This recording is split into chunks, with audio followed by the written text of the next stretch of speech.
அனைவருக்கும் வணக்கம். நாங்கள் இன்றைக்கு எக்ஸலில் பார்க்க போகிறது இன்னும் ஒரு சில மேலதிகமான புதிய ஃபங்க்ஷன்ஸ்களை இந்த டியூட்டோரியலில் நாங்கள் தெளிவாக பார்க்க போகிறது லுக்கப் மற்றது arraytotext என்ற இந்த இரண்டு ஃபங்க்ஷன்ஸ்லையும் பற்றி. ஸோ லுக்கப் என்றது முற்றுமுழுதாக புதிய ஃபங்க்ஷன், அதே போல் arraytotext புதிய ஃபங்க்ஷன்ஸ். ஸோ இந்த இரண்டு ஃபங்க்ஷன்ஸ்லையும் வைத்துக்கொண்டு நீங்கள் எவ்வாறான வேலைகளை எக்ஸலில் இலகுவாக செய்து கொள்ளலாம் அல்லது எந்த சந்தர்ப்பத்தில் பயன்படுத்தலாம்ன்றதை இந்த டியூட்டோரியலில் தெளிவாக பார்ப்போம். ஸோ முதலாவது எடுத்துக்கொண்டீங்கன்னு சொன்னால் லுக்கப். ஸோ இந்த லுக்கப் என்ற ஃபங்க்ஷனை வைத்துக்கொண்டு என்ன செய்யலாம்? ஸோ லுக்கப் என்ற ஃபங்க்ஷனை உதாரணமாக எனக்கு இவ்வாறான ஒரு தேவை இருக்குது. குறிப்பிட்ட முதல் பாடத்தில் இங்கிலீஷ் பாடத்தில் எடுத்த மார்க்ஸுகளில் ஆகக்கூடிய மார்க்ஸ் எடுத்த மாணவர்ன்ற பெயரை நாம் தேடி அந்த பாடத்துக்குள்ளே இவ்வாறு கொண்டு வர வேணும். ஸோ இப்போ குறிப்பிட்ட இந்த ஃபங்க்ஷனை நாம் அதாவது இவ்வாறான ஒரு வேலையை செய்கிறதுக்கு எப்படி ஃபங்க்ஷன் எழுதலாம்? ஸோ இதுக்கு நீங்கள் உதாரணமாக இவ்வாறான ஒரு தேவை வரும் பொழுது உங்களுக்கு குறிப்பிட்ட இந்த லுக்கப் என்ற ஃபங்க்ஷனை பாவித்து கொள்ளக்கூடியதாக இருக்கும். இப்போ உதாரணமாக லுக்கப்பை பாவிக்க போகிறீங்கன்னா ஈக்குவல் லுக்கப் அப்படின்னு சொல்லி டைப் பண்ணிவிட்டு ப்ராக்கெட்டை ஸ்டார்ட் பண்ணிங்கன்னு சொன்னால் அதில் சிண்டெக்ஸை பார்த்து கொள்ளக்கூடியதாக இருக்கும். ஃபர்ஸ்ட்டுக்கு லுக்கப் வேல்யூ, மெத்தது லுக்கப் வெக்டர், மெத்தது ரிசல்ட் வெக்டர். ஸோ இதில் லுக்கப் வேல்யூ நீங்கள் எந்த வேல்யூஸை குறிப்பிட்ட ஏரியாவுக்குள்ளே பார்க்க போகிறீங்க. உதாரணமாக 100 சொன்னால் இந்த 100 குறிப்பிட்ட செல்லுக்குள்ளே இருக்கிற மார்க்ஸை நீங்கள் தெரிவு செய்யலாம். தெரிவு செய்துட்டு கமா வச்சிங்கன்னு சொன்னால் லுக்கப் வெக்டர் எந்த ஏரியாவில் குறிப்பிட்ட இந்த 100 இருக்குன்னு சொல்லி பார்க்க போகிறீங்க. அப்போ எங்களுக்கு தெரியும் குறிப்பிட்ட எந்த ஏரியாவில் நாங்கள் பார்க்க போகிறோம் இங்கிலீஷ் என்ற பாடத்துக்குள்ளே. ஸோ இதை நீங்கள் குறிப்பிட்ட முழு ஏரியாவையும் தெரிவு செய்து கொடுக்கலாம். தெரிவு செய்து கொடுத்ததுக்கு பிறகு நீங்கள் என்ன செய்யலாம்னு சொன்னால் கமா வச்சிங்கன்னு சொன்னால் திரும்ப ரிசல்ட் வெக்டரை கேட்கும். அந்த ரிசல்ட் வெக்டர் என்னவா இருக்க வேணும்?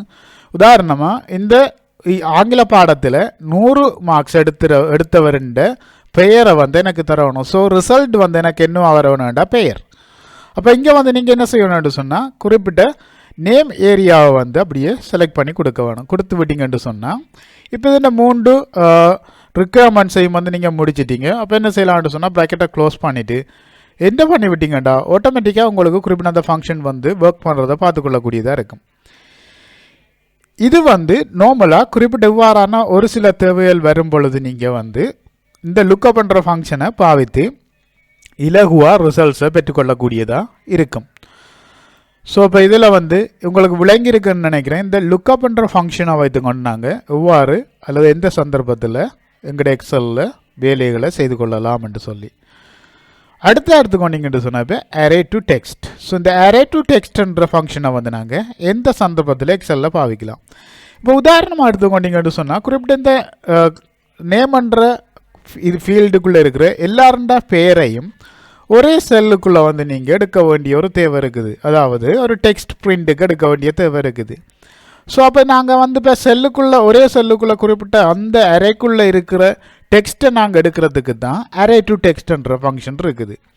ஸோ இப்போ இதை நீங்கள் பாவிக்க வேணும்னு சொன்னால் இந்த இடத்துல நீங்கள் என்ன செய்யலாம்னு சொன்னால் உதாரணத்துக்கு ஈக்குவல்னு சொல்லி டைப் பண்ணிவிட்டு arraytotext நீங்கள் செலக்ட் பண்ணிவிட்டு திரும்ப ப்ராக்கெட்டுக்குள்ளே பார்த்தீங்கன்னு சொன்னால் ஃபர்ஸ்ட்டுக்கு அரே மற்றது ஃபார்மேட் அப்படின்னு சொல்லியிருக்கும். அரேன்னு சொன்னால் இப்போ நீங்கள் தெரிவு செய்ய போகிற குறிப்பிட்ட டெக்ஸ்ட் உள்ள ஏரியா.